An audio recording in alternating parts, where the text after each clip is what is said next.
Budaya Yogyakarta sesi kedua. Kita coba berikan tepuk tangan ya.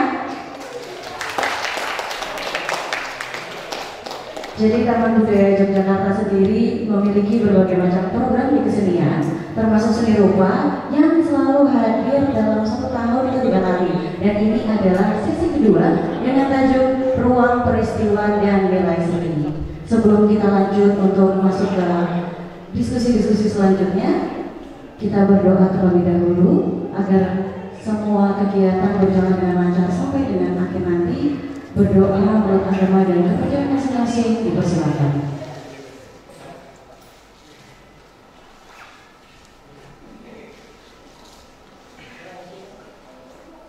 Cukup.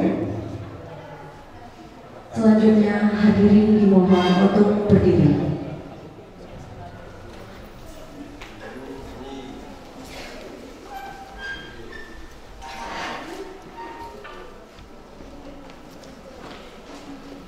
Kita akan menyanyikan lagu kebangsaan Indonesia Raya.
Hadirin dipersilakan duduk kembali. Pentingnya peran ruang, peristiwa, dan institusi seni dalam membangun nilai-nilai dalam karya seni menunjukkan bahwa seni bukanlah sesuatu yang hanya terjadi di dalam diri seniman atau dalam karya seni itu sendiri. Seni adalah sebuah aktivitas sosial yang melibatkan banyak pihak dan terjadi dalam konteks yang kompleks. Oleh karena itu, dalam memahami dan mengapresiasi seni, kita perlu memperhatikan konteks sosial dan budaya di mana karya seni itu hadir, serta melibatkan diri dalam dialog yang terbuka dan kritis dengan publik, institusi seni, dan seniman itu sendiri. Serangkaian seni rupa sesi kedua Taman Budaya Yogyakarta dengan tajuk Ruang Peristiwa dan Nilai Seni menghadirkan 3 pemateri dan 1 moderator yang tentunya sudah tidak asing lagi di kasanah seni rupa. Baik tanpa berlama-lama lagi, kita berikan tepuk tangannya untuk moderator, beliau kurator seni rupa dan pengajar di ISI Yogyakarta, Bapak Rain Rosidi.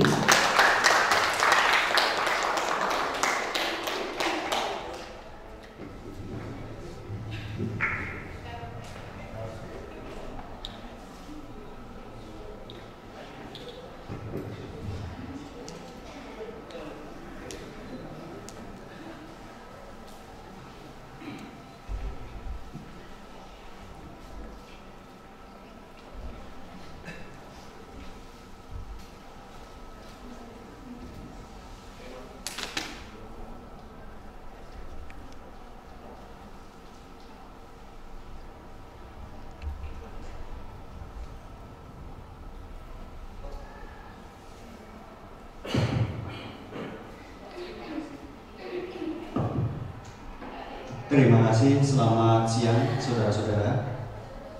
Selamat datang di Saresehan Seni Rupa sesi kedua di Taman Budaya Jakarta, yang pada hari ini akan menampilkan tiga narasumber yang sudah hadir bersama kita.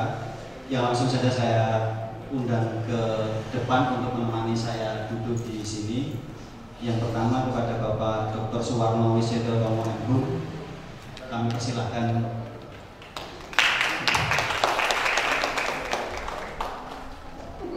Yang kedua Bapak ST Edi Prakoso, kami persilahkan juga untuk ke depan.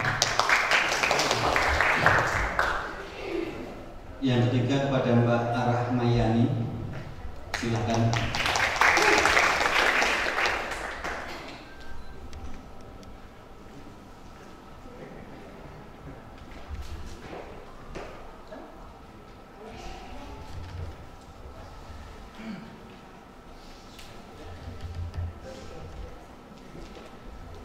Terima kasih, berbahagia sekali hari ini kita bisa kedatangan tiga tokoh yang unik dan penting di dunia seni rupa, yang saya kira tidak tergantikan posisinya karena ketiga-tiganya berada di dalam dunia seni rupa dengan latar belakang dan mungkin kiprah yang berbeda-beda.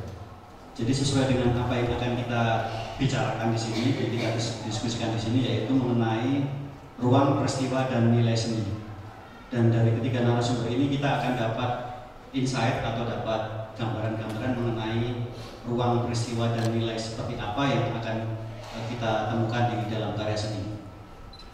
Yang pertama sekaligus memperkenalkan diskusi ini. Kenapa kita mengundang Mbak Arah Mayani? Karena beliau adalah seorang seniman kontemporer sekaligus salah satu tokoh penting atau pelopor atau kemudian pendorong dari seni performance di Indonesia terutama dan di Asia bahkan di dunia, dengan berbagai macam karya seninya di berbagai negara. Yang kita tahu bahwa Mbak Arah ini akan dapat membagikan pengalaman beliau di dalam berkarya seni, terutama menyangkut nilai-nilai seperti apa yang kemudian bisa dikembangkan, bisa dibicarakan melalui karya-karyanya, baik itu secara sosial politik maupun isu lingkungan, kemudian yang lebih terkini menggali persoalan sejarah.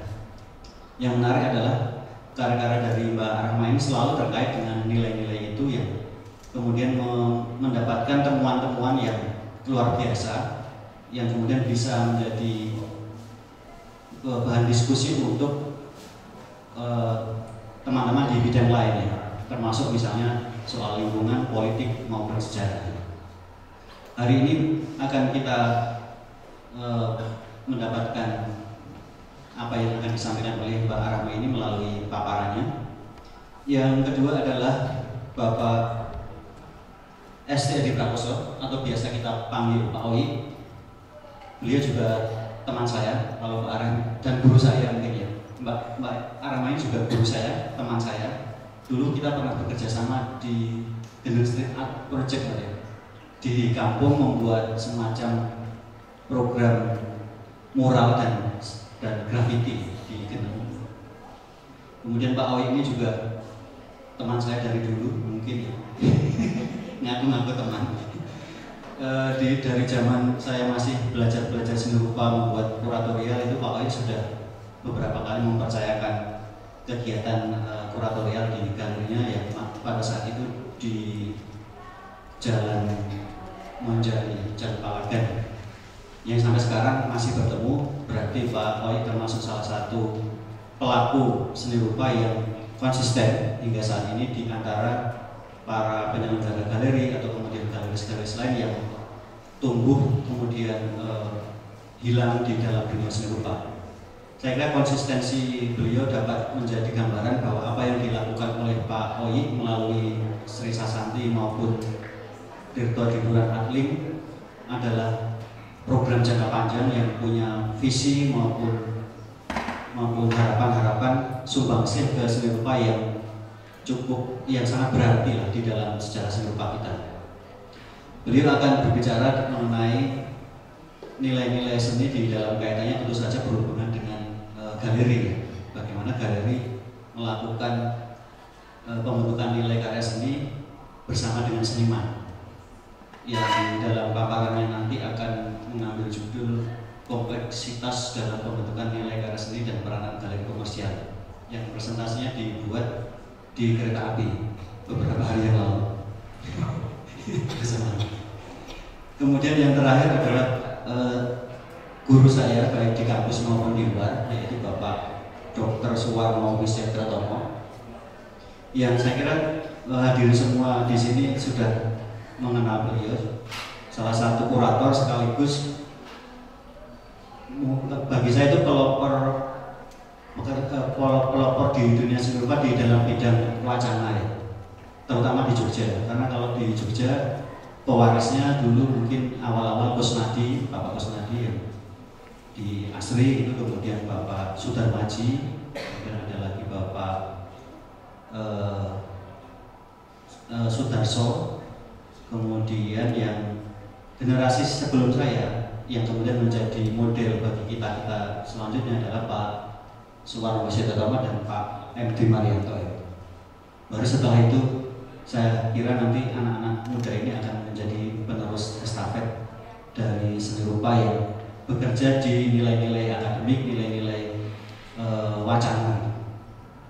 Pak Dr. Suwarno Wisyatratomo adalah salah satu dosen di ISI Jakarta, kemudian juga di Pascasarjana, juga mengajar di Pascasarjana UGM dan tempat lain.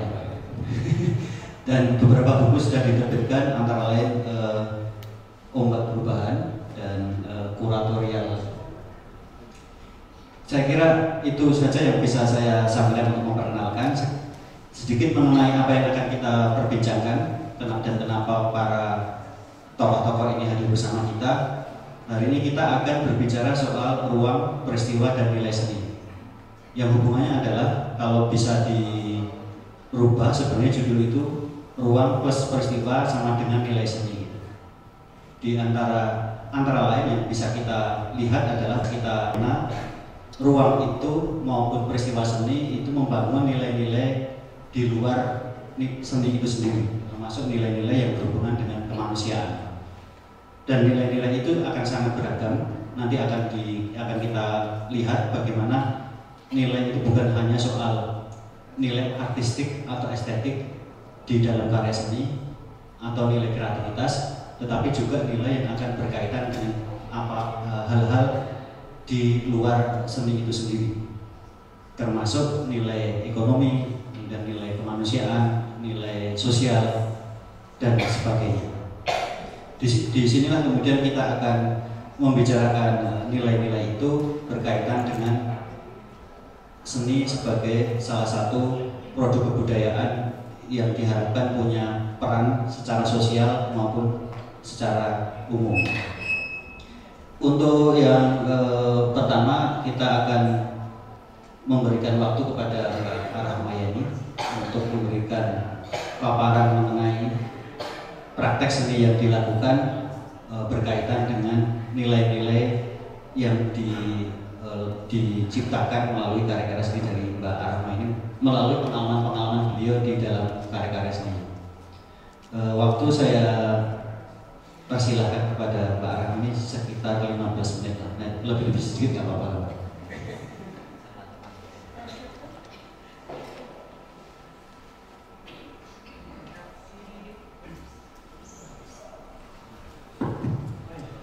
Terima kasih Mas Lain. Saya telah diundang dan diberi kesempatan untuk berbagi pengalaman dan ide-ide berkarya. Nah, saya akan tampilkan lewat tayangan PowerPoint supaya bisa melihat contoh karyanya. Mungkin saya pindah screen ke bawah, nggak sini aja.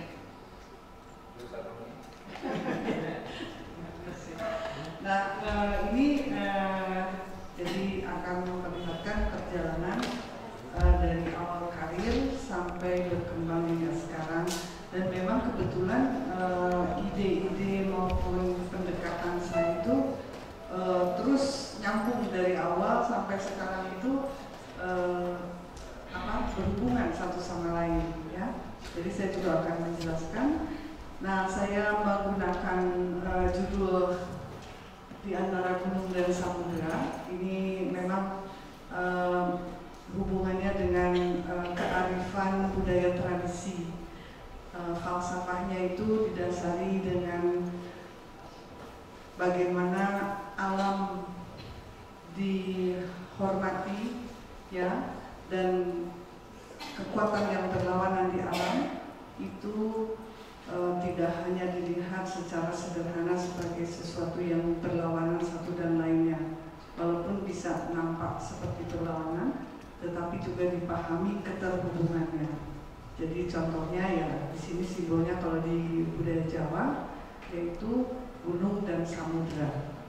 Itu berbeda tapi sebetulnya berhubungan satu dan lainnya. Atau misalkan ada yang simbol yang juga sudah dianggap kuno, yaitu yang disebut Linggayoni, nanti saya akan paparkan, yaitu lambangnya kelamin laki-laki dan perempuan. Nah, itu sebagai simbolnya. Baik, mungkin kita langsung saja ya dengan image dari karya supaya saya bisa menjelaskan lebih detail. Nah, ini karya yang dibuat pada tahun 96. Waktu itu saya membuat karya performance yang digabung dengan karya instalasi juga. Nah, ini idenya sebetulnya pertanyaan kritis dari saya akan sistem kehidupan baik dari aspek ekonomi, politik, dan juga kebudayaan.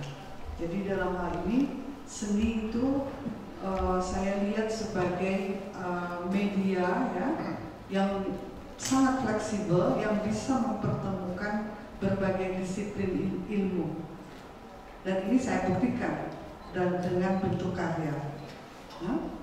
Dan karya visual pun saya di sini menggunakan berbagai macam media, mulai dari lukisan, lalu performance, instalasi, video, semua kemungkinan saya coba explore gitu ya, saya coba jelajahi karena saya percaya seni yang berhubungan dengan estetika itu intinya adalah eksplorasi kreativitas.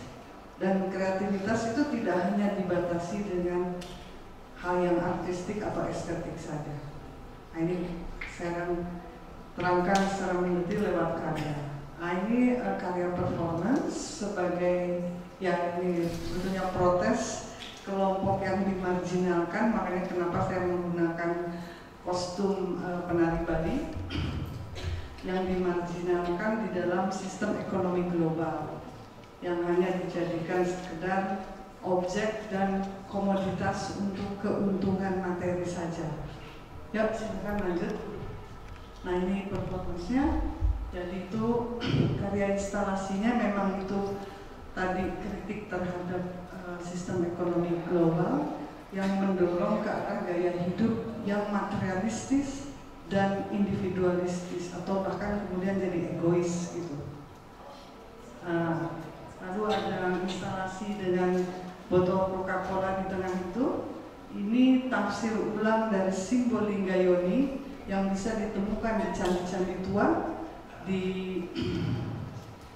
Jogja saja. Itu ditemukan ada 82 situs dengan simbol Linggayoni sampai sekarang. Nah, itu tadi tentang prinsip keseimbangan kekuatan yang berlawanan di alam yang dipahami secara mendalam dan melahirkan pemahaman tentang alam dan hubungan manusia dengan alam, di mana manusia menjadi bagian dari alam ya, bukan penguasa yang mengeksploitasi alam seperti yang kita saksikan di zaman yang disebut modern ini. Jadi Linggayoninya itu, lingganya saya ganti dengan botol Coca-Cola, itu di atasnya ada kondom gitu, untuk simbol bagaimana ini mencegah kekuasaan yang mendukung sistem yang pada dasarnya ya tadi orientasinya materialistis dan individualistis. Ya, lanjut. Nah, ini jadi di sini ada istilah for sale untuk dijual, lalu di bawahnya ada lambang halal, dihalalkan. Itu ada benda-benda di kotak-kotak itu, termasuk diri saya juga di situ kan tertidur. Ini semua cuma sekedar objek untuk dijual. Oke? Di sana ada benda-bendanya itu, ada botol berisi air, misalkan ada juga kotak berisi tanah, lalu ada senjata-senjata. Kalau detailnya. Lalu di depan itu ada 2 kotak. Itu cermin, jadi siapapun yang melihat di situ akan melihat dirinya. Nah, semuanya ini hanya untuk dijual dan halal. Yuk lanjut. Nah, ini tadi Linggayomi, saya membuat tafsir ulang dari karya zaman dulu jadul itu dari leluhur Nusantara. Tadi saya sudah jelaskan prinsipnya. Nah, di sini saya menulis Arab Gundul atau Arab Pegon atau Jawi atau Arab Melayu. Itu sebenarnya bahasa Indonesia. Alam adalah kita. Di atas itu lalu alif batasannya. Di bawahnya itu huruf Pallawa. Itu dari kerajaan Hindu pertama di bawah Purnawiraman dari Jawa Barat, Prasasti ya. Ini saya ingin melambangkan bahwa di Nusantara ini budaya yang datang dari India ataupun budaya yang datang dari Timur Tengah itu semuanya diterima, dirangkul istilahnya. Makanya karakter budaya kita di sini luar biasa karena sifatnya merangkul semua, sinkretis itu istilahnya ya. Terjadi akulturasi di antara berbagai budaya dan keyakinan sehingga bisa damai berhidup bersama-sama. Makanya ada prinsip Bhinneka Tunggal Ika kan? Nah, ini mungkin yang harus kita ingatkan lagi saat ini karena ini juga di abad kontemporer ini sekarang dengan sistem global semua penduduk bumi dipertemukan. Walaupun latar belakang budaya berbeda-beda, keyakinan berbeda-beda, dan untuk tidak menjadi malapetaka kehidupan ini, sebetulnya kita harus memahami bagaimana strategi budaya supaya kita bisa hidup bersama-sama dengan damai dan bahagia yang sebetulnya di Nusantara sudah dikembangkan sejak ribuan tahun yang lalu. Ini salah satu contoh hasil atau buktinya. Ya, lanjut. Jadi, kenapa bisa demikian? Karena mereka paham, leluhur Nusantara paham bahwa ada nilai-nilai universal yang ada di setiap budaya dan setiap keyakinan. Misalkan, dasar dari keyakinan adalah cinta kasih, belas asih itu ada di dalam semua keyakinan. Iya kan? Hidup bersama dengan damai, gotong royong itu sebenarnya ada dalam semua budaya dan itu dipahami sehingga bisa melihat hubungan satu dan lainnya. Tapi tentu juga ada perbedaan. Namun perbedaan tidak dilihat sebagai ancaman, tapi justru sebagai kekayaan budaya. Oke? Makanya akhirnya semuanya bisa dirangkul bersama-sama. Nah, tapi yang terjadi di dalam kehidupan tadi, sistem ekonomi global yang bersifat kapitalistik, ini saya buat karya tahun 93, dipamerkan tahun 94 di Jakarta. Nah, ini kritik terhadap sistem global yang kapitalistik tadi, karena segala aspek kehidupan termasuk keyakinan, agama, atau budaya, itu hanya dijadikan sekedar komoditas untuk dijual. Nah, ini saya tidak percaya dengan hal itu, karena saya yakin budaya maupun keyakinan itu punya tujuan mulia untuk bagaimana kita bisa hidup dengan damai dan bahagia bersama-sama. Itu keyakinan saya ya. Nah ini jadi waktu itu saya diprotes tahun 94 karena ada Al-Quran dengan ada satu pakon 25.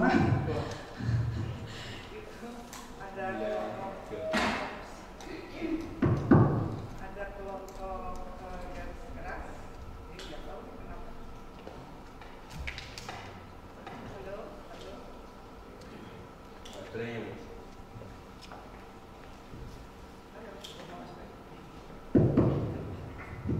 Tuh kan kayaknya ada yang protes lagi.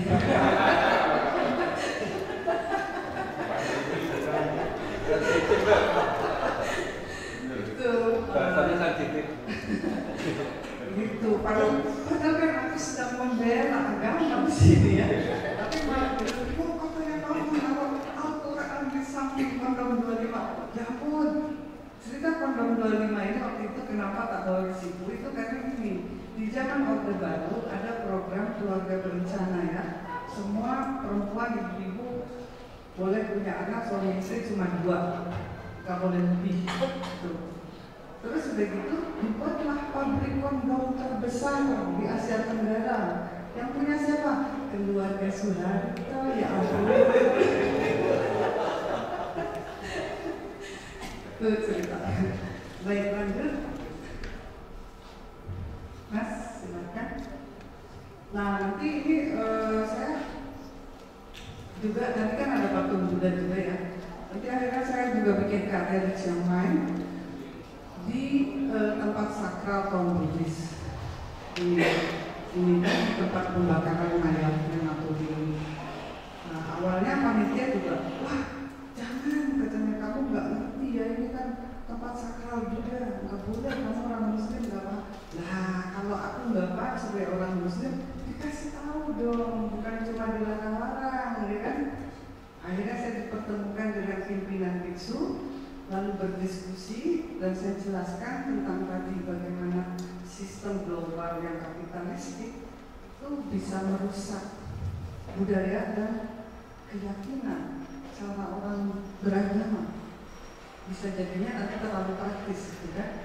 Setuju pimpinan biksu, silahkan kamu tampil ini di tempat sakral. Yuk, lanjut.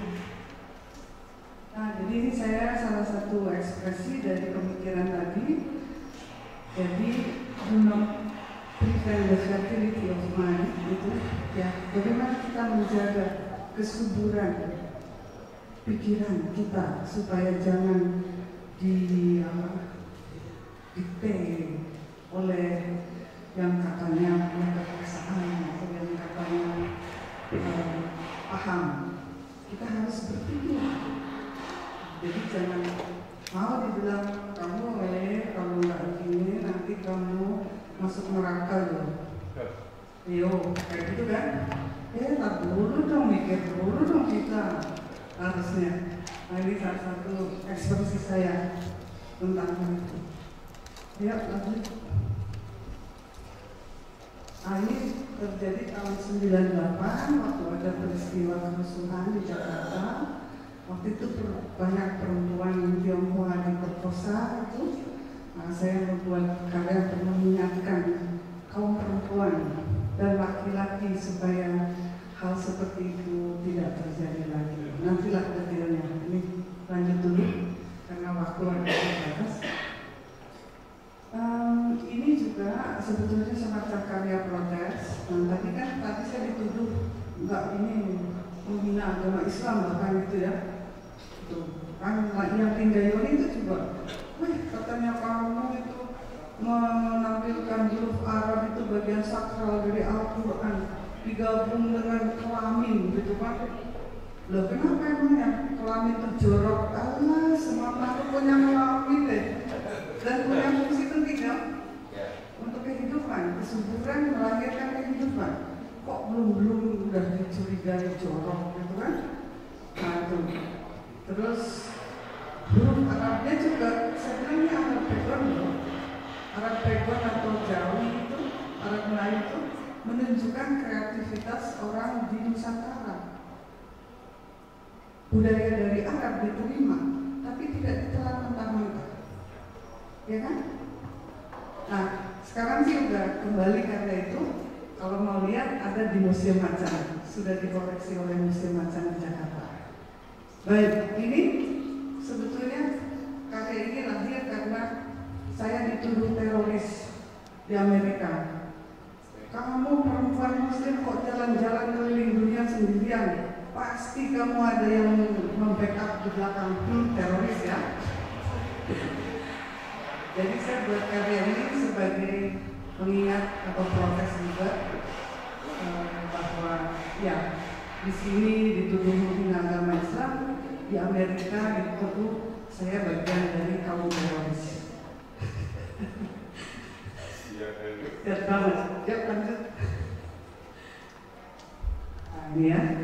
Jadi di sini saya menjelaskan juga bahwa Islam yang saya pahami itu kebetulan ayah saya almarhum seorang ulama, seorang kiai ya. Itu dasar ajarannya adalah cinta kasih. Makanya semua ayat dimulai dengan Bismillahirrahmanirrahim, ya kan? Dalam hal ini tentu saja kalau percaya dengan hal seperti itu, kita tidak akan membenarkan kekerasan yang kelihatannya menjadi hal biasa dipraktekkan atas nama kebenaran agama ya, di kalangan Muslim khususnya. Tapi juga itu terjadi dengan agama lain dan agama lain juga. Oke, lanjut. Nah, ini saya bikinlah karya Arab Gundul, Arab Pegon atau Jawi atau Arab Melayu istilahnya, untuk mengingatkan diri saya dan juga publik khususnya dari Asia Tenggara bahwa sebagai Muslim dari wilayah Nusantara ataupun Asia Tenggara, kita memiliki karakter budaya sendiri yang sifatnya terbuka, pluralistik, menghormati keyakinan maupun budaya yang lainnya. Oke, lanjut. Itu waktu itu saya ada proyek 1 tahun bersama kaum Muslim di Thailand, lalu dihubungkan dengan kelompok Buddhis yang mayoritas. Dan ya 1 tahun ya, lama ya, yuk lanjut. Dan bekerja dengan komunitas, seru banget. Lalu saya buat karya ini ketika saya diundang untuk peringatan pemboman World Trade Center tahun 2003. Itu saya juga menjelaskan, ini loh identitas Muslim dari Asia Tenggara itu. Ini ditulis dalam Arab Pegon tapi pakai bahasa Inggris, I love you. Ya. Nah waktu itu panitia di sana kaget, kayak gitu ya. Ternyata ada Arab Pegon, ada Arab Gundul. Nah saya diundang, tapi mereka nggak berani memamerkan karya ini. Saya diundang bicara aja oleh panitia dan juga beberapa universitas. Kenapa mereka nggak berani? Karena katanya orang Amerika pada belum paham. Taunya kalau lihat tulisan ini pasti Arab dan pasti teroris. Gitu. Nah ini juga, ini di Malaysia waktu itu saya juga diundang 2 tahun bekerja dengan kelompok Muslim, Melayu, lalu India, Hindu, dan Cina yang Buddhis atau Konghucu, selain orang asing yang biasanya kalau nggak Kristen Katolik. Ini proyek 2 tahun. Saya belajar juga di sana, bukan hanya mengajar. Kita bikin performance. Waktu itu saya bikin karya Breaking Words, itu piring-piring. Nanti penonton diundang untuk menuliskan kata kunci yang dianggap penting. Lalu saya juga menulis Allah. Nah, selesai ditulis, dipecahin piringnya. Allah pecah, saya dikejar polisi moral. Tapi yang saya jelaskan ini bukan saya mau menghina Allah. Ini bagaimana konsep Tuhan dimanipulasi untuk kekuasaan dan juga uang. Nah, nanti saya kembali diundang ke Malaysia, ke Kuala Lumpur. Di sana ternyata cepat teratasi dan mereka setuju. Betul, kita harus kritis dengan hal ini karena kalau kita nanti dimain-mainkan oleh kelompok garis keras. Ya, Nah waktu itu tahun 2006 ya, Indonesia masih santai loh waktu itu, belum seperti ya ada bom-boman segala macam kan. Malaysia yang waktu itu mulai keras. Sekarang terbalik ya. Ya, lanjut. Nah ini juga pakai alat background juga. Ini dari cerita Ramayana. Nah ini kalau bicara tentang kesetaraan gender, saya merujuk ke cerita Ramayana. Biasanya Sinta itu kan, ya perempuan itu diperebutkanlah sama Rahwana dan Rama kayak objek gitu loh. Di sini saya buat karya Sintanya protes, makanya judulnya I don't want to be part of your legend. Aku punya hidup sendiri loh, aku punya pemikiran sendiri sebagai perempuan. Nah ini wayangnya dibikin dari daun jati kering. Ini juga simbol bagaimana perempuan yang biasa dianggap lemah, kelihatan lemah dibanding laki-laki yang perkasa gitu. Sebetulnya juga punya kekuatan. Kelihatannya rentang, tapi seperti daun kering itu bisa menjadi pupuk yang baik untuk kehidupan, untuk alam. Ya, yuk. Ini juga protesku dengan patriarki. Nah, makanya judulnya His Story gitu. Jadi bukan performasinya. Nah, karena ini maaf ya para lelaki dan bapak-bapak yang saya perhatikan dengan gaya sistem yang patriarkis itu akhirnya didorong kepada kekerasan. Yang perang aja sampai sekarang di Ukraina gak berhenti lebih 1 tahun. Ngeri gak tuh? Itu gimana sih? Nah saya sih mempertanyakan itu. Masa kita mau hidup kayak itu di dunia ini? Kenapa kita nggak bisa hidup lebih aman, lebih bahagia bersama-sama? Kenapa nggak bisa ya? Ya. Ya. Nah itu ada tulisannya kan cukup jelas. Lanjut. Nah ini hubungannya dengan kolonialisme. Saya juga dari dulu, dari awal sudah memprotes gitu. Ya di Indonesia yang paling lama ya Belanda, tentunya juga Inggris juga, Jepang juga pernah. Jadi saya di Museum Kandun waktu itu diundang. Kandun itu adalah pemilik VOC yang dulu datang ke sini perusahaan besar yang terus menjajah negeri kita. Karena rumahnya di Amsterdam menjadi museum. Waktu itu saya diundang, jadi saya bikin tuh foto itu Kandun di samping itu, aku di sampingnya mengenakan kostum budak. Gak apa-apa dianggap istrinya, gak apa-apa. Tapi ya, ini budak setara bersama kamu. Oke, lanjut. Nah, jadi ini juga ada foto-foto keluarganya tuh sama raja-raja, sama ratu-ratu dari berbagai negara. Terus tak selipin fotoku mengenakan kostum atau pakaian budak. Jadi sampai sekarang ini ada lebih dari 10.000 artefak yang dijarah oleh Belanda. Ini belum ngomong yang Inggris ya, tapi memang paling banyak di Belanda yang belum dikembalikan ke kita. Padahal itu kan sumber pengetahuan juga. Apalagi naskah. Kalau naskah itu ratusan ribu masih di museum-museum di Belanda. Jadi jangan heran kalau kita kehilangan pengetahuan sejarah maupun akar budaya kita itu, saya nggak kaget. Ya nanti kita bicarakan, kita bahas. Yuk, lanjut. Nah ini pertanyaannya adalah, betulkah penjajahan sudah selesai? Katanya kita sudah merdeka tahun 45 ya.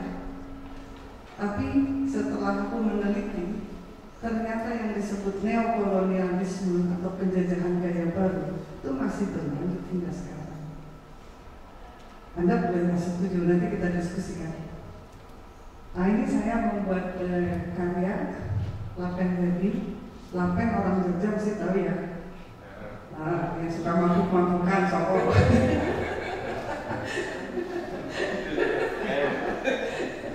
Jadi ini performance dengan teman-teman komunitas di Jogja, para seniman, aktivis.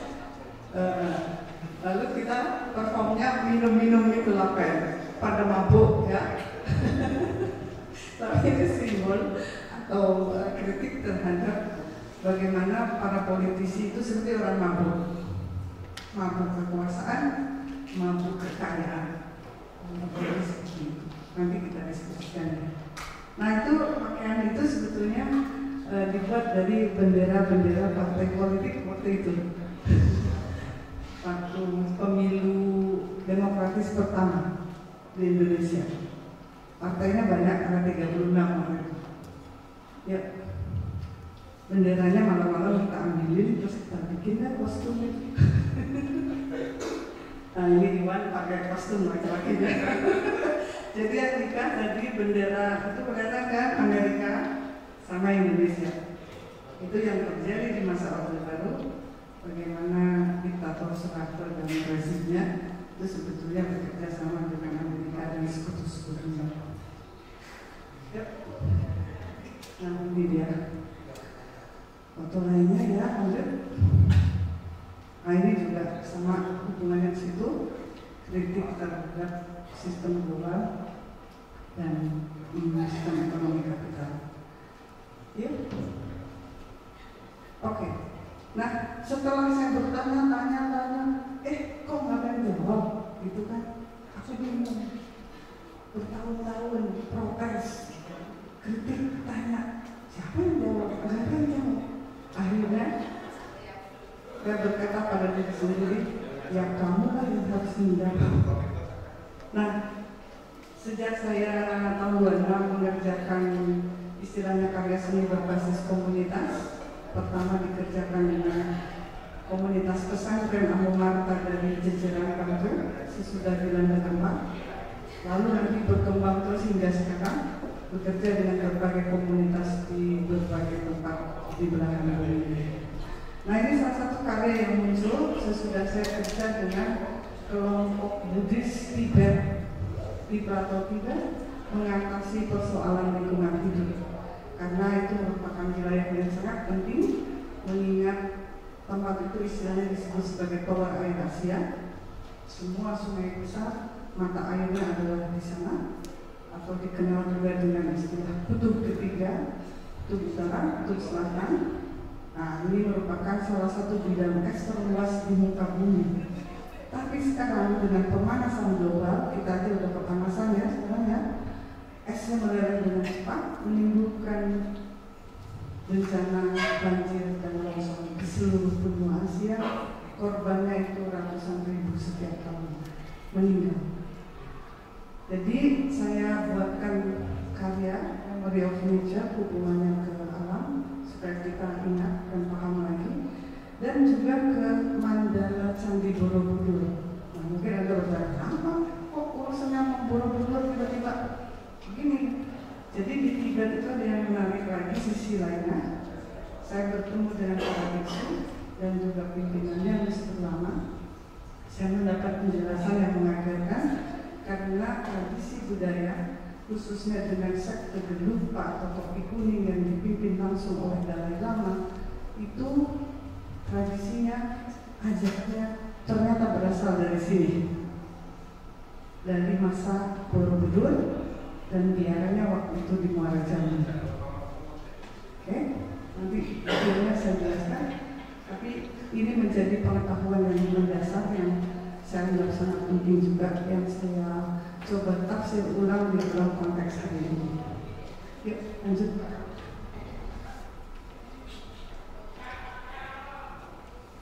Ya, ini sudah dipraktekkan di berbagai tempat karena banyak sekali yang berminat. Mungkin ada yang tahu bagaimana Dalai Lama kalau di negara-negara maju itu pengikutnya sudah puluhan ribu, banyak sekali, terutama khususnya kelompok terpelajar, ya.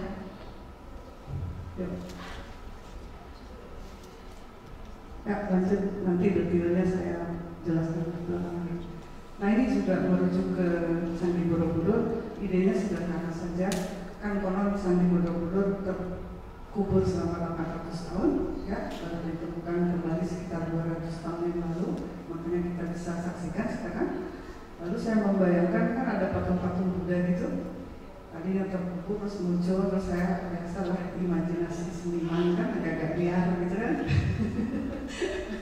Jadi patung Budanya jalan-jalan gitu, degan, gitu aja, idenya sederhana. Yuk lanjut. Nah itu pergi ke Swedia lah, pergi ke Tibet lah, ya. Lanjut, pergi ke Lasem juga, gitu kan. Main-main lah kemana-mana, ya. Lalu Tibet kan nyampe ke Tibet juga. Yuk lanjut. Nah ini sih ekspresi dalam bentuk lukisan. Ketika saya menemukan ajaran dengan prinsip yang sangat menarik. Tadi kalau Lingayoni, samudra dan gunungnya, itu prinsipnya adalah kita harus menemukan jalan tengah. Itu jalan yang bijak dan arif, memahami semuanya secara mendalam. Nah terus, warna apa ya? Kalau warna di tengah di abu-abu lah, gitu kan? Maka dibuatlah lukisan abu-abu. Ada serinya abu-abu semuanya. Ya, lanjut. Nah ini kan seperti ini. Abu gitu, untuk gimana sih jalan tengah itu yang kalau warna macam-macam hitam putih di tengahnya ya. Nah ini ada di karya lain dari proyek seni berbasis komunitas adalah proyek bendera yang mulai tahun 2006 dengan pesantren Mata dan masih berlangsung hingga sekarang. Ini yang di Tibet, yang di Jogja, di Bali, lalu yang di Jerman, di Belanda, di Australia, di Melbourne khususnya. Ini menjadi proyek jangka panjang dan tidak hanya berkarya seni, tetapi kami juga mengerjakan kerja-kerja konkret untuk menghadapi persoalan-persoalan yang dihadapi oleh komunitas secara kreatif dan inovatif. Ya, nah itu misalkan kita juga bikin tani organik, kebun organik untuk melindungi lingkungan hidup, mengelola sumber air, mengelola sampah, daur ulang, dan juga menciptakan sistem energi alternatif selain menanam pohon. Ya, ini beberapa contoh. Lanjut aja, Mas. Nah, ini tadi ada Niko tuh di situ tuh, dan di depan keraton kita. Nah, ini komunitas yang mendukung seniman, aktivis, lingkungan hidup, sosial, politik, aktivisnya, lalu santri, para santri juga. Ya, lanjut. Nah ini dari para santri itu seri ininya apa pegang seri benderanya. Dan ini sekarang sudah dikoleksi oleh Singapore Art Museum. Ya. Nah ini di museum ini ada versi global. Jadi sudah banyak nih, ada versi global. Kata kuncinya itu datang dari berbagai kelompok ataupun suku dari dunia. Lalu ada versi Nusantara, itu kata kunci datang dari berbagai suku di Nusantara. Ada versi Arab Pegon dari kelompok santri Muslim. Lalu ada yang baru lagi versi Thailand, versi Turki. Nah ini ya ada yang mau juga di Kanada, itu mau versi kelompok masyarakat adat Amerika dan Kanada.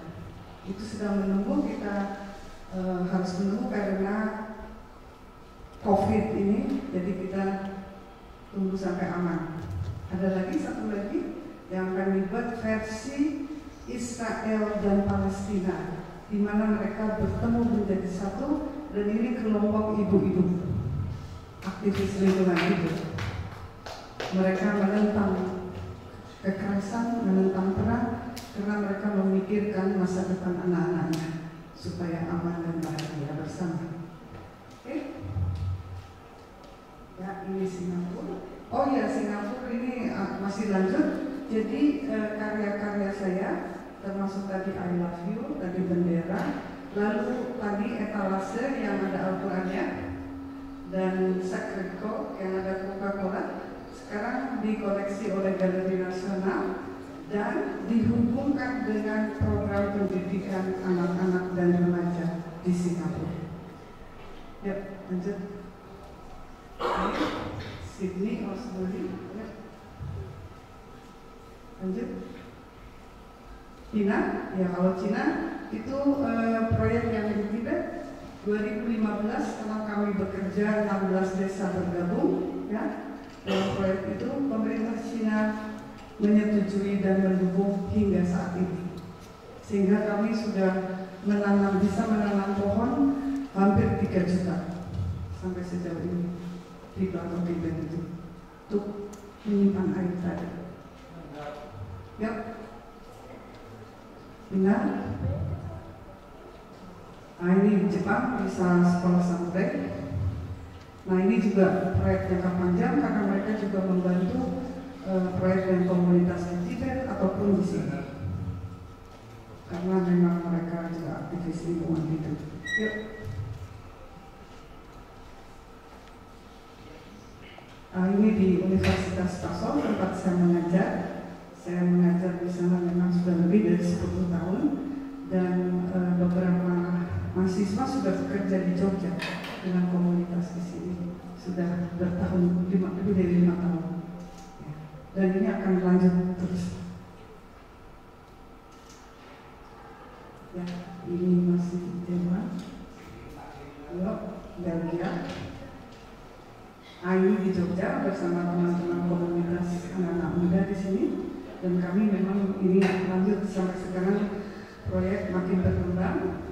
Jadi kita mempertahankan juga komunitas kampung dengan komunitas desa yang nanti kita bisa cari. Ya, ini contoh dari teman-teman di Jogja dengan sekolah teknik organik Sakti Muda pimpinan sekolah. Ya. Lalu di Bali juga kami ada komunitas anak muda yang mulai dengan kerja-kerja nyata untuk melestarikan lingkungan hidup itu di Desa Polda dan di Banjar Tegesari di Denpasar. Ya mas, ya ini Tibet tadi saya sudah cerita sedikit. Ya. Nah ini tadi hubungannya dengan Borobudur dan Muara Jambi. Kebetulan saya baru aja tadi malam pulang dari Muara Jambi. Tadi nanti saya ceritakan yang buat penelitian di sana. Nah ini contoh dari tadi kerja-kerja nyata. Ya lanjut bang, ini di Tibet ya, tanam pohon, lagi menghidupkan kembali kehidupan rumah. Lalu ini pohon didoakan oleh biksu supaya jadi hal yang bagus, positif. Lalu ini tani organik kolektif, anak-anak muda pulang ke desa setelah mereka bisa memproduksi bahan pangan sendiri, memproduksi energi, ya mereka bilang kan artinya kita merdeka ya kalau seperti itu, ya, dan nggak usah teriak-teriak, kerjakan saja, ya. Nah, ini mengumpulkan sampah, Bapak Biksu juga mau akhirnya tadinya menolak, tapi yuk nanam pohon, ya. Jadi yang kelompok biara lalu kelompok orang biasa akhirnya nanti bekerja sama. Nah, mengelola sumber air, oke, mengelola sumber air, energi alternatif. Nah, ini kalau panel surya, Cina itu sekarang menjadi tempat produksi panel surya termurah di dunia. Itu perusahaan di Jerman aja akhirnya bangkrut gara-gara nggak bisa bersaing dengan yang di Cina. Ya, ya ini nanti ada yang terbaru di Amsterdam bersama kelompok teman-teman muda juga. Nanti mereka akan bekerja sama dengan teman-teman muda di sini. Jadi kami sudah buat riset dan akan melakukan kerja-kerja yang terutama dengan kelompok anak muda, dan ini di Charleston di Amerika. Ini juga sama, mereka juga ingin bekerja sama dengan teman-teman dari Asia atau di Indonesia khususnya. Ya, juga di Turki, di Istanbul, itu juga mereka sangat sekali tertarik, apalagi kan di sana Muslim juga. Tapi penguasanya diktator, jadi mereka ingin ketemu teman-teman yang Muslim dari Indonesia katanya ingin belajar. Dan ya, Nah, ini di Patani yang terbaru kemarin, belum lama. Ini juga kelompok Muslim di selatan. Nah, saya berusaha untuk tadi menjembatani konflik antara kelompok Muslim dan kelompok Buddhis, seperti juga di sana, seperti itu. Nah, ini ekspresi lukisannya. Baik, mungkin itu dulu. Nanti ada, masih boleh 2 menit untuk kasih lihat video. Mungkin yang ini aja Mas, yang video yang dari Patani.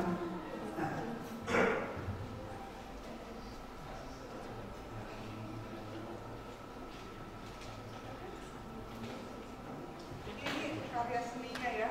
Tadi kan ada apa yang kita bisa kerjakan membuat karya seni bersama-sama.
Terima kasih ke Rahmayani yang sudah mempresentasikan pengalaman dan pencapaiannya, juga karya-karyanya, yang kita bisa lihat bagaimana Mbak Rahmayani menggunakan karya seninya sebagai sebuah media untuk melakukan kritik, baik itu sosial, budaya, bahkan kemudian menyangkut ke bersinggungan dengan nilai-nilai lain seperti agama, politik, ekonomi global, dan juga sejarah.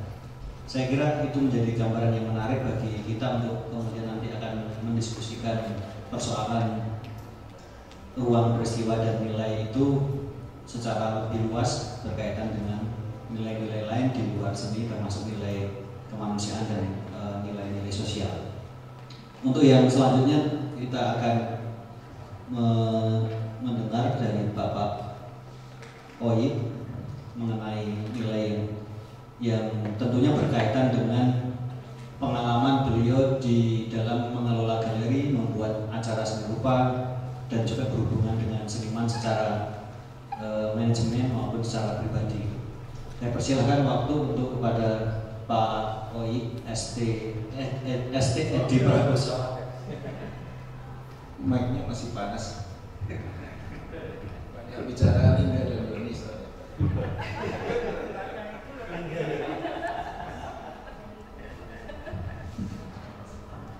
Mungkin bisa dibantu Mas. Ini hasil nunggu kereta sampai Jogja. Terima kasih. Saya akan singkat aja. Jadi pembahasan, setiap kita membahas tentang nilai karya seni itu selalu tidak sesimpel kalau kita bicara misalkan nilai barang yang lain, gitu kan? Karena memang pemahaman secara umum karya seni itu unik, ya kan? Bahkan ada yang menyebut karya seni itu intellectual property, gitu kan? Jadi kalau bicara nilai dalam sebuah karya seni, seperti karya seni yang ditampilkan oleh Mbak Mayani tadi, kita itu kayak melihat sebuah kotak Pandora, karena banyak banget gitu nilai yang melekat pada sebuah karya seni, gitu kan? Yang dipresentasikan beliau tadi, nilai simboliknya ada, nilai estetikanya tentu, gitu kan? Nilai sosialnya ada, banyak banget gitu kan? Yang orang sering sebut itu semua sebenarnya kan kualitatif value, gitu kan? Nilai-nilai yang cukup kompleks kalau kemudian harus dibikin kuantitatifnya, gitu kan? Dan di nilai seni sendiri juga yang dipahami itu ada yang namanya nilai kuantitatif yang suka refleksi dengan nilai nominal atau harga. Nah, karena saya itu galeri, saya selalu menyebut bahwa saya itu galeri komersial. Kenapa komersial? Karena satu, saya tidak disponsori orang lain, harus mandiri. Kedua, peran galeri modern saat ini itu sebenarnya kan ada dua. Satu, memproduksi wacana seni, bekerja sama dengan seniman, bisa pameran, bisa produksi arsip dan lain-lain. Juga kita bertanggung jawab sebenarnya menjadi agent pemasaran dari karya seni. Karena ujung-ujungnya nanti sebenarnya baik galerinya maupun senimannya kan memang harus mencapai sebuah kondisi yang disebut sebagai kemandirian ekonomi, gitu kan? Makanya saya selalu declare galeri kami atau saya itu adalah galeri komersial. Karena kalau kami tidak survive secara bisnis, target-target atau goals yang harus dicapai termasuk memandirikan seniman dalam berkarya, dalam berkarir itu juga akan tidak bisa tercapai. Nah, singkat kata, dari berbagai macam definisi ataupun nilai-nilai yang sering dicantumkan di literatur dipahami oleh umum, ada satu nilai yang menurut saya berkaitan dengan sosial atau galeri secara umum itu punya relevansi yang sangat kuat dengan fungsi galeri, yaitu apa? Nilai fundamental. Jadi karya seni itu harus memiliki atau bisa diukur baik kuantitatif maupun kualitatifnya dalam aspek nilai fundamental. Nah, nilai fundamental karya seni itu apa? Belum muncul, nggak apa-apa ya. Jadi intinya nilai karya seni, nilai fundamental karya seni itu ada dua unsur yang menentukan. Pertama tentunya adalah karena ini karya seni, yang membuat atau senimannya itu harus punya kemampuan teknis yang memadai. Kemampuan teknis itu bukan hanya eksekusi melukis atau membuat patung atau membuat instalasi, tapi juga dalam mengolah, merumuskan gagasan-gagasan yang ingin disampaikan. Jadi faktor pertama adalah kualifikasi seniman itu harus ada.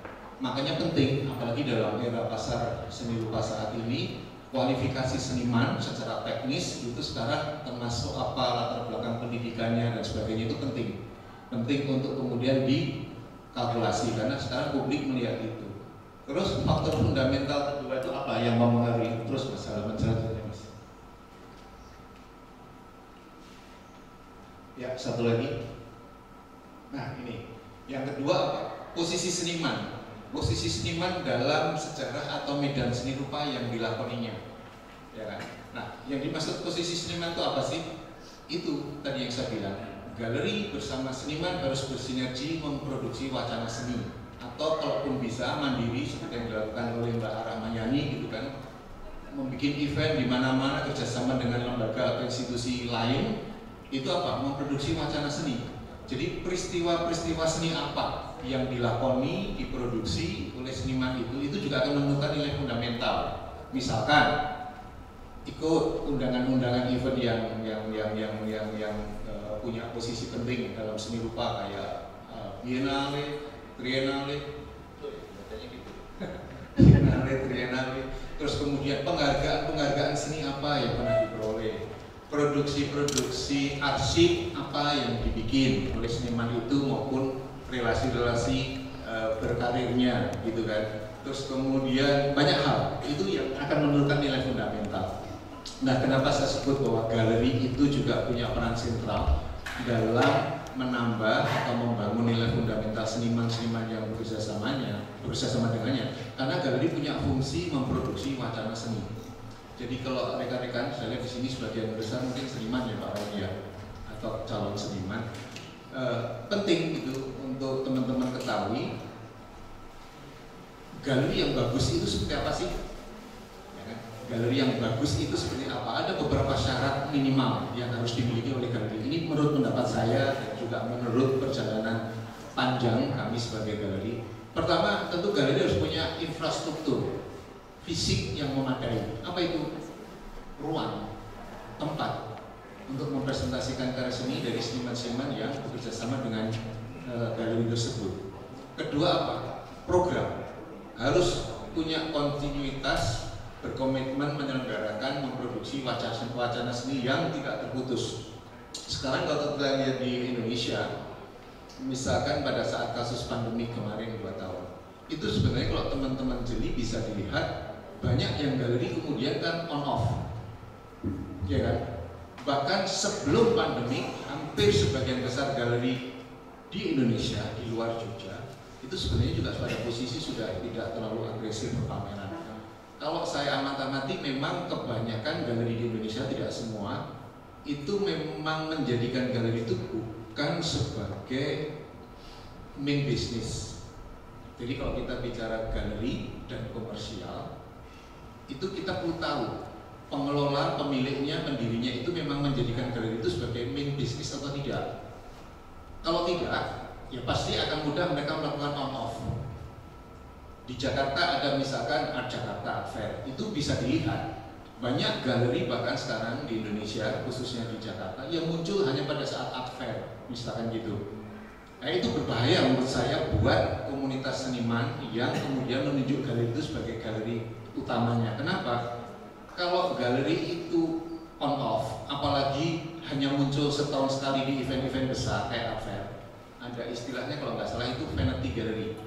Jadi galeri yang hanya berhias diri pada saat ada event besar, tapi bahkan di ruangnya sendiri tidak pernah bikin atau tidak pernah memproduksi wacana seni apapun, ya kan? Itu berarti bagaimana kalau seniman mau mengandalkan galeri itu untuk ikut bersama-sama membangun nilai fundamental tadi gitu, karena dia on off.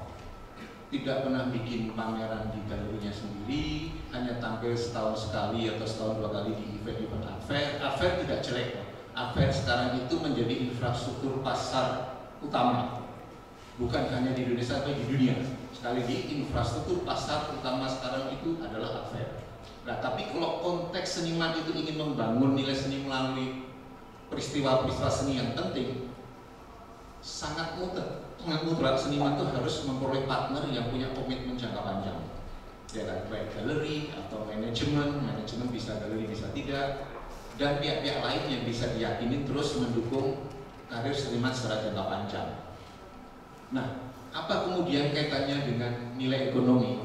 Jadi begini, bisa dibilang 5 tahun terakhir di Indonesia, tapi di luar mungkin sudah lebih duluan, komunitas apresiator, kalau saya bilang apresiator karya seni itu kelompoknya ada 2 besar. Satu yang membeli, satu yang tidak. Nah, yang membeli juga sekarang dibagi 2 besar dari motivasi. Satu benar-benar kolektor, satunya apa? Investor. Orang yang membeli dan punya pengharapan ada future value atau nilai berikutnya yang akan berkembang. Nah, menariknya 5 tahun terakhir di Indonesia, mungkin sudah belasan tahun terakhir di luar negeri, sekarang terjadi regenerasi di pemain pasar itu, ya kan? Anak-anak muda sekarang usia 40 tahun ke bawah, bahkan di negara-negara Asia Timur kayak Jepang, Korea, bahkan juga kemudian di negara-negara yang terdekat dengan kita, meskipun negaranya tidak sebesar kita kayak di Filipina, anak-anak muda usia 30 tahun ke bawah sekarang mereka sudah gencar mencari dan berani membeli karya seni. Apa motivasi mereka? Investasi.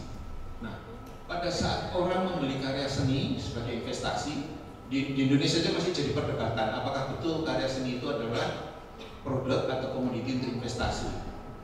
Tapi dari pengalaman kami yakin sepenuhnya sekarang ini 90% lebih orang membeli karya seni tidak ada yang tidak berharap future value-nya secara ekonomi itu bisa naik. Ya, kalau dia bilang, oh saya hanya dikoleksi, terserah. Tapi kalau dia bilang itu, tapi dia juga menanyakan future value-nya seperti apa, berarti dia tidak secara terbuka mengakui bahwa dia juga berperilaku sebagai investor. Nah, anak muda menjadi investor, mereka peduli yang namanya nilai fundamental ini. Apalagi sekarang ada kemajuan teknologi informasi komunikasi yang begitu luar biasa. Sehingga kalau bagi galeri yang terus aktif pada saat pandemi kemarin, itu kita justru menemukan fenomena pasar yang luar biasa di luar Indonesia. Ternyata pandemi pun anak-anak muda di luar itu banyak sekarang yang mencari karya-karya seni dari seniman-seniman muda Indonesia. Dan tidak sulit menanyakan mereka apa motivasinya. Mereka jujur, ya kan, bahwa mereka melakukan pembelian karya seni itu selain suka, selain memperhatikan nilai fundamental seniman, juga memang untuk investasi. Jadi itu menurut saya sebagai galeri Pak Rahim yang hari ini menjadi moderator atau penggagas acara ini, nilai fundamental yang diukur dari dua aspek. Satu aspek senimannya sendiri, kemampuan teknis baik mengolah gagasan, mencari gagasan, kemudian mengekspresikan dengan karya seni. Kedua adalah peristiwa seni apa yang harus di-develop, harus dibangun oleh seniman. Itu sangat menentukan, ya kan, eksistensi dan eksposur seniman secara global dan secara jangka panjang. Ada pertanyaan begini, ada seniman muda gitu kan, masih belia, kenapa sekarang harganya bisa melejit misalkan mengalahkan seniman-seniman yang lebih senior gitu kan? Itu secara tidak langsung sebenarnya bisa diurai dengan menelaah nilai fundamental ini. Secara teknis mungkin tidak ada masalah, baik seniman muda maupun seniman senior sama-sama punya kualifikasi bagus gitu kan. Tapi persoalannya kalau kemudian aspek kedua, peristiwa seni yang dialami atau dilakukan oleh seniman-seniman yang bahkan lebih senior pun tidak punya orientasi untuk membangun eksposur yang luas, kepercayaan publik untuk mengkoleksi, apalagi untuk melakukan investasi di karya seni seniman itu pasti juga akan tidak terlalu semarak, tidak terlalu menggairahkan buat si kolektor atau pembeli atau investor itu, ya kan. Jadi sekarang yang ditolak ukur, saya selalu bilang ke seniman-seniman muda itu sekarang begini, ketemu seniman muda atau seniman established yang baru kami kenal gitu kan, kami selalu bilang mereka, yuk mau nggak kita sama-sama galeri dan seniman itu berfungsi menjadi avalis. Avalis itu menjamin apa? Bukan menjamin harga seniman itu karyanya akan naik, bukan. Tapi menjamin bahwa kolaborasi galeri sama kalian seniman itu akan terus punya eksistensi dan orientasi jangka panjang, terus memproduksi pewacanaan persoalan seni berupa pameran dan lain-lain. Ya. Kalau sekedar menjual itu sebenarnya kalau dari pengalaman kami, kalau program bagus, kalau kontinuitas program dirancang secara benar, otomatis potensi pasar itu akan ikut, bukan sebaliknya gitu kan. Makanya kami selalu bilang ke seniman muda, haram hukumnya kalau seniman baru berkarya belum dipamerkan dijual. Ya, jadi kalau seniman muda sudah biasa terima pesanan karya baru, terus yang dipesan itu karya seninya masuk ruang-ruang private tidak pernah dipresentasikan, artinya yang disebut intellectual property itu mana? Karena intellectual property itu harus memberi kesempatan apresiator secara luas, baik yang berniat membeli ataupun yang tidak, makanya harus dipamerkan. Persoalannya kalau mau memamerkan, seniman harus berpartner dengan pihak yang bisa memamerkan, galeri. Persoalan di Indonesia, sekali lagi jujur, galeri di Indonesia ini sekarang jumlahnya sangat tidak memadai. Sangat tidak memadai. Di Jogja mungkin ada 10.000 lebih seniman, di Bandung, Bali juga lebih dari 4.000, 3.000. Jumlah galeri seluruh Indonesia sekarang yang aktif dan saya sebutkan tadi punya kriteria membuat arsip, membuat pameran, fokus menjalankan galeri sebagai bisnis utama atau aktivitas utama, tidak lebih dari 15 seluruh Indonesia, ya kan? Banyak nama tempat disebut galeri gitu. Tapi kalau tempat itu hanya menyewakan tempat, ya bukan galeri, itu art space saja. orang bisa nyewa. Itu bisa sebut ada definisi lain turunannya dari vanity itu adalah orang punya ruang, seniman yang